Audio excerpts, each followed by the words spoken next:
Come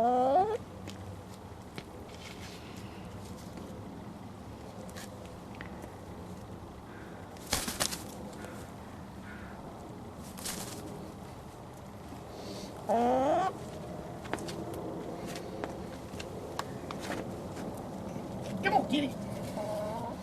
Welcome to the Weel Garden.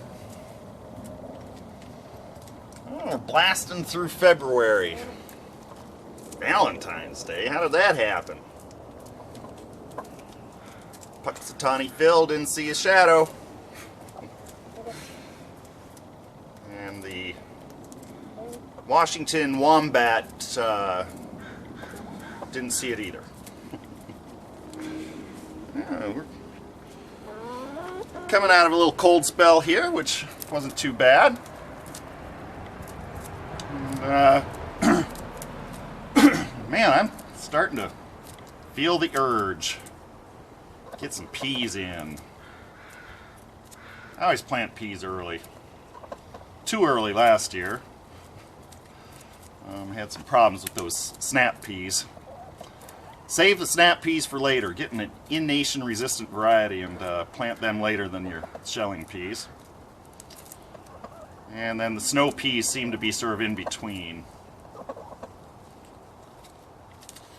So we're coming up on it though.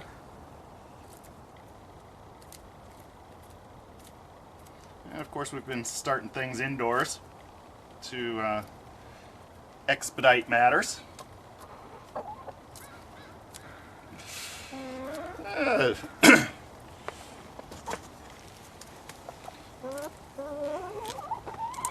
fact, I was counting backwards for Mother's Day, and it's I got a couple weeks to go, but it's almost time to start thinking about starting the tomatoes. I've been doing the grafted tomatoes for a couple years here, and I need a couple extra weeks. The grafting process kind of sets them back a couple weeks, so let's call it 10 weeks for Mother's Day, the traditional planting out date for knock that off, for tomatoes here in the Northwest. And gee, that's like next week, I think. So I gotta get some seeds ordered. I'm gonna try a new grafting stock for the root stock. Hopefully something that understands a 4-month season. The rootstock I've been using didn't seem to have any kind of timeline on it. It would just keep growing into November, and I ended up with a lot of green tomatoes. So this year we're going to try something different. Hope for a little better weather this year. Last year was terrible for tomatoes. So chickens are doing good. Cleo would leave her butt alone. They keep wanting to pick at Kitty's pin feathers. These two are all feathered out. And they've been kind of picking on Kitty. I've been applying some no-pick cream to her tail feathers, but it looks like I need to reapply. It's basically some aloe vera and some coal tar distillate and some tea tree oil. Something that doesn't taste very good for a chicken. But gosh dang, we're coming up on March here, where the chickens usually start laying, or at least that's when they used to start laying. Gets a little later every year. Of course, we'll see how 9- and 8-year-old chickens do this year. I'm giving them some a variety of things here. Some dandelion greens are one of the things that's available in the yard right now. This is some wild lettuce here, which they're ambivalent about. Kitty will eat it. And what else was I giving them? A little bit of corn salad. The weeds. They like it. Alright, that's enough of that. There you go, girls. You can clean up after me. Oh, sweetie. Let's go do a little gardening.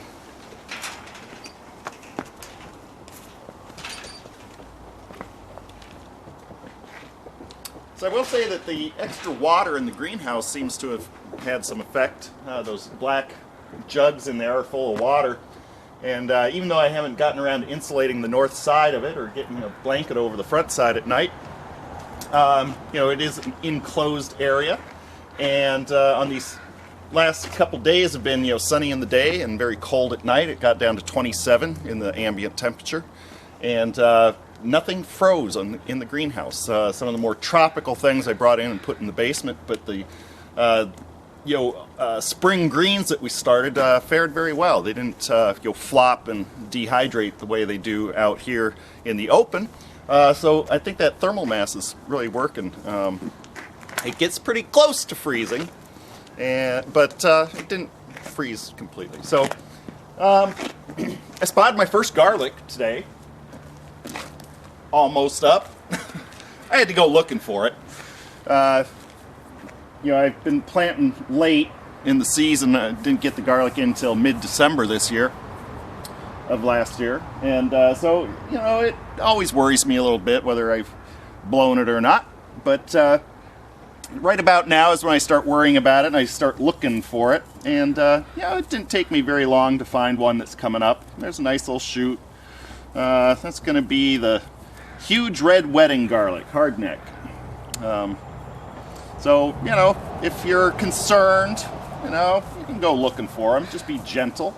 That's why marking your rows is really good, knowing what intervals they're at. You can kind of find them a little easier.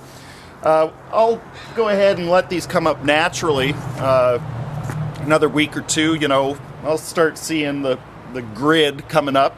And if I see stragglers, I will kind of go down through this mulch, in case the straw just got too thick or too tangled. I'll look for ones that got bent over and are struggling to get up and kind of help them along. Just to give you an idea of microclimate, even here in the garden, this bed is nice and defrosted after a hard freeze last night. When I go down to the straw, it's limber, it's wet, not frozen. This bed is like that on this side. It's wet, it's limber. But I go to this side and it's hard. It's like I go down here and it's stiff and permafrosty. You can even see a little frost there in the thing. And that's because the sun is at such an angle that the trees and the fence here shade, right to about the middle of this bed. So this half of the garlic's going to be a little behind this half of the bed. It's just something that you take account of here in the urban environment. There's always a house or a tree or a fence or something that's kind of playing with you as far as both temperature and the light that the plants get. So take that into account. Here in this garden, I always winter garden in the back and then summer garden more in the front because the cherry tree shades the back when it leaves out and back. So it's kind of a seesaw through the seasons. I did hack back the cherry tree a little bit. Took a couple of the overhanging limbs off.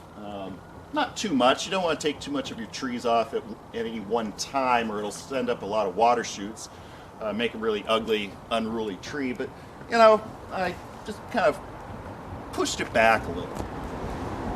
So we're still, we'll be putting some peas in here soon, but a lot of these beds are blank. You see a lot of hoops over the beds, trying to dry them out, get them ready to work. I guess you can stay there. I just need a fork.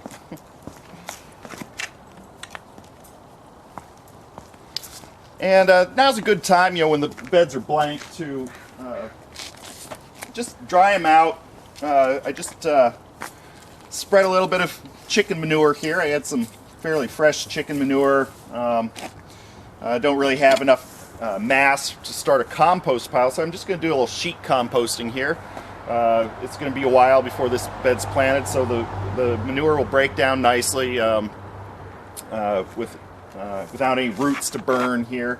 And all I'm going to do is just start cracking this soil, because while the hoops do help dry out the surface, it helps to aerate the soil a little bit. As you can see, I'm not really tumbling the soil. I'm just going to crack it open and just kind of fluff it up a little. I'm going to keep those amendments up in the aerobic layer. They're not going to be buried very deep because you want it to be up in the active decomposition layer. Let those microbes do their work.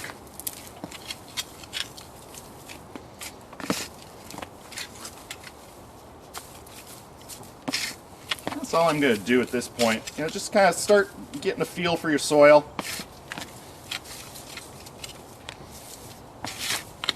Of course, you know, if you this isn't sod busting, you know, these are well-worked beds, even when they're blank like this. It's like cutting butter. You get a little bit of clumping there, and that's a good sign. When you see that soil structure, you see some clumps. It's not just dust. That's a sign of the good microbial and fungal action. A little bit of glomulin, which is produced by the beneficial fungi.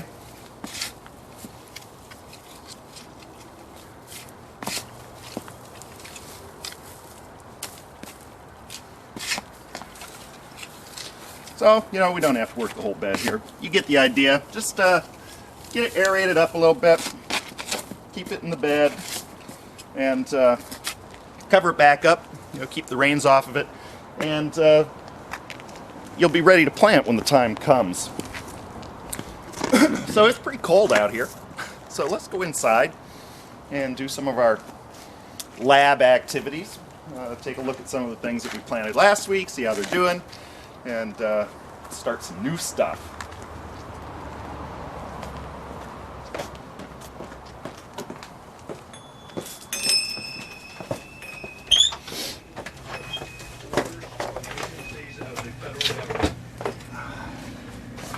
All right.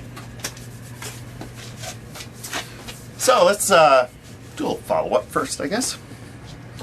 We'll take a look at the flat of,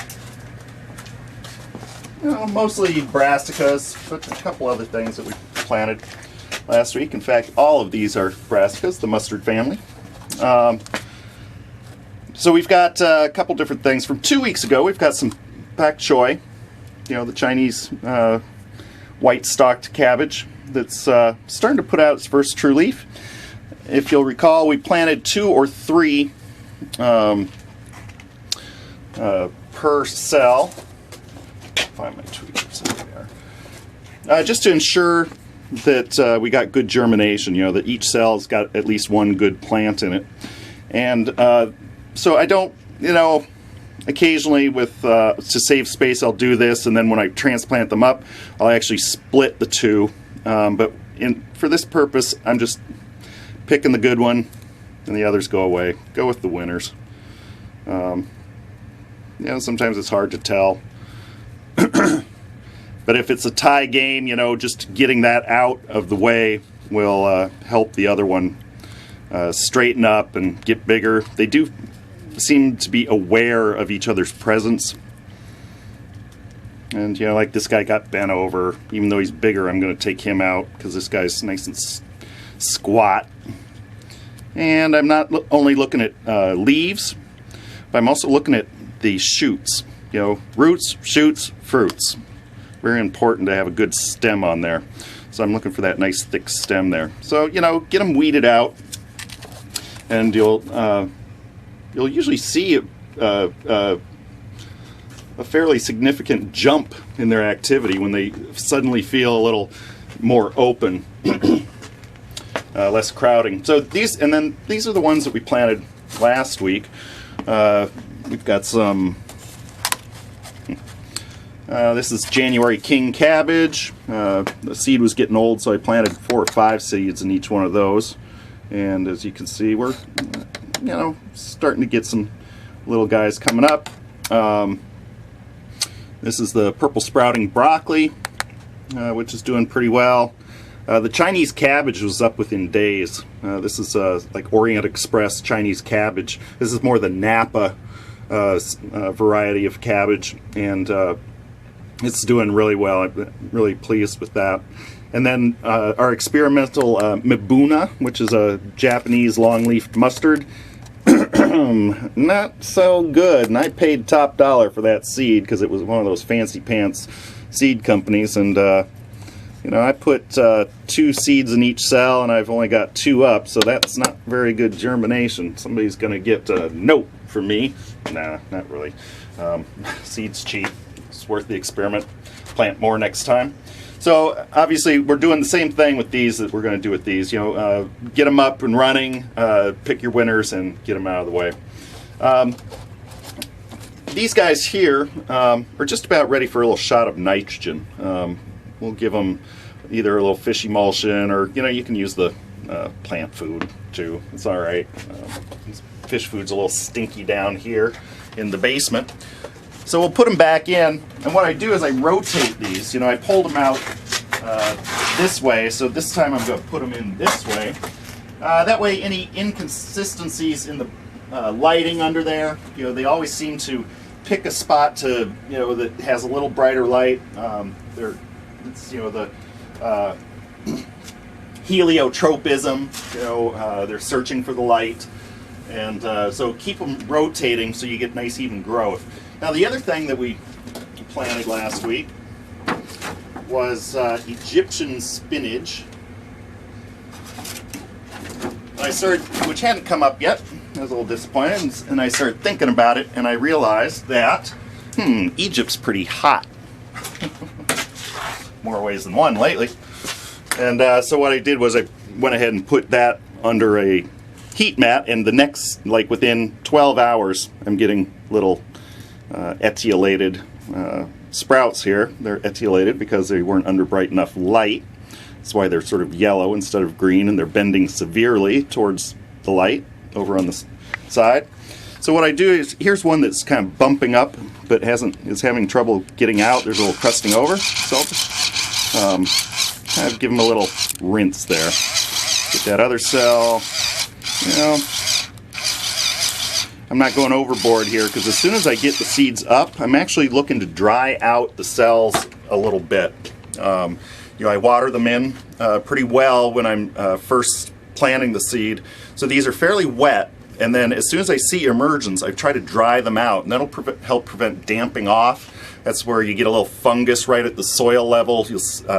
You'll have some nice seedlings, and all of a sudden they'll start turning brown right at the soil level and flopping over, and that's damping off, and it's due to cold and damp conditions are prime for that to happen. So as soon as I get emergence, I start drying them out a little, and at that point, as with always with every plant, it seems, for the most part, you want them moist but not wet, and you need to be careful about the moisture levels. So I got another. I'll just keep going back and forth here. I'm going to show you this because I'm kind of excited about it. People who watch the show know that I'm a kind of a chili pepper head, and this is one of the more unlikely specimens. This poor anemic specimen, actually 2 anemic little specimens, are tepin peppers. This is a wild southwestern pepper. It'll actually perennialize. It gets sort of as all peppers will, under the right conditions, but I've actually been able to keep these. I had a couple bushes a few years back that survived several years outdoors for the most part. On the very coldest nights, I'd either bring them indoors or right up against the house out of the frost zone, but they will drop their leaves. You know, they get woody like a little bush. They'll drop their leaves in the winter and then come back. They've got, here's a little picture on the seed pack. They just have these little berries. They're like a little peewee marble-sized berry. And this has been considered at one point the hottest pepper in the world. The Boot Jalukia has kind of claimed title to that, but it's kind of I'll tell you this, it's kind of a whole different taste sensation. The tepins are very hot. There's a very steep curve when you taste one. Hot, hot, hot, hot, hot, hot, hot, hot. And then minutes later, it'll just drop off. It's not like the more Chinense varieties, like the Buccioluccia or Scotch Bonnet, habaneros, just burn and burn and burn and burn, won't let go. These guys will give you one ferocious bite and then let go, so you can have another bite. Great. Now these are known for really poor germination, and I'm just amazed that this seed was getting old. I planted a whole bunch in this little pot, and I got 2 to sprout, which is amazing germination for this variety. So I'm excited. I'm going to plant some more, and you get to watch. So we've got these little seeds that come out of these little berries.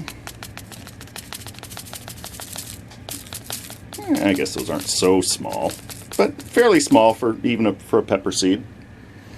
And what we're going to do here is I've prepared a pot with the coconut coir, perlite, and vermiculite, sort of a sterile mix, to a very specific depth. This is going to be they're going to be exactly like 1/8 inch.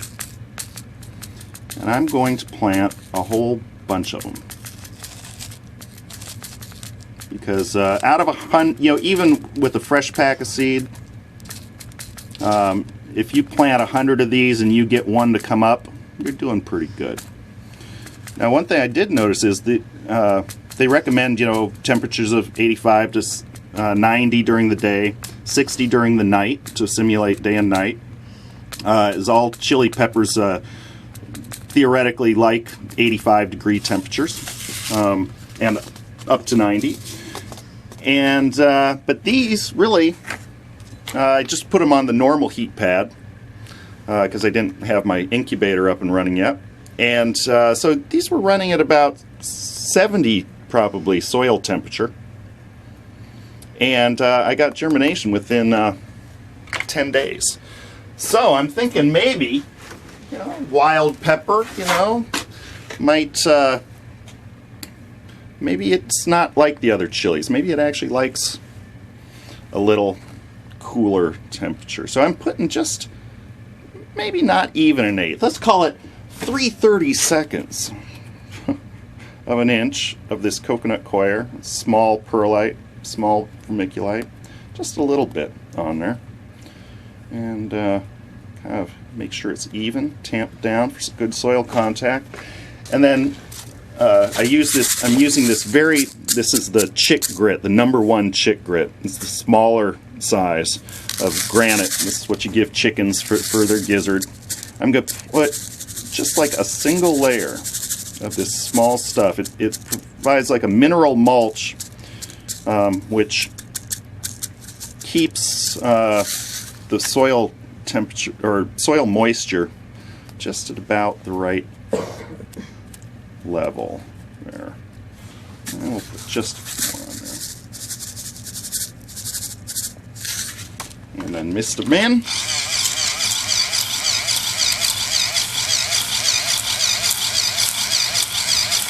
Not too wet.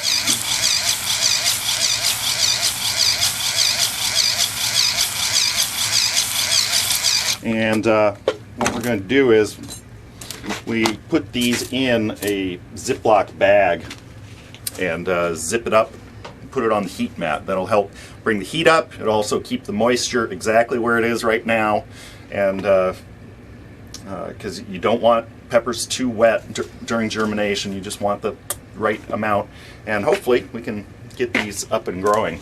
They're a fun plant to have. It's cool to have they're a cool little bush, and it's cool to have them last for a year or two.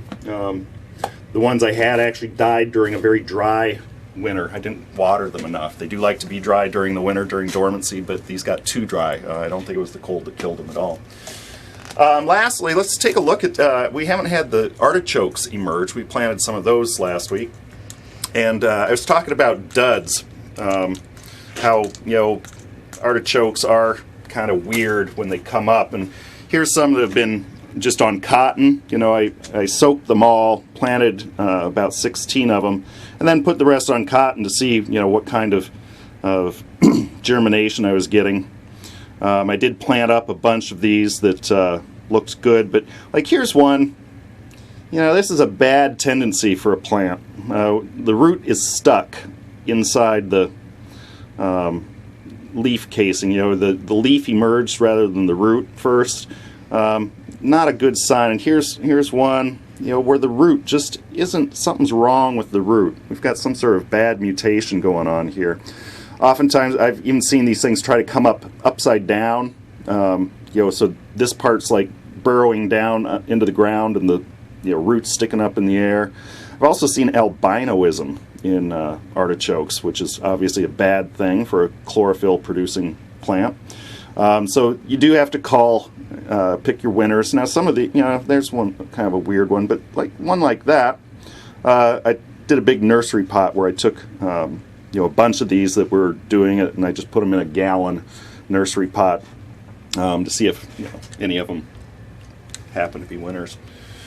And finally, we probably are almost out of time. I'm going to do a little quick germination test on some teosinte. This is the mother of corn from down in Mexico. I'm planning on growing the Oaxacan emerald green corn again this year, just to keep, you know, grow out the seed stock. The seed's getting old, but I did get good germination this year. And what the Mexicans will do is, this is this wild little grass which predates corn. It's actually, you know, it is Zea, but Zea mexicana, not Zea maize.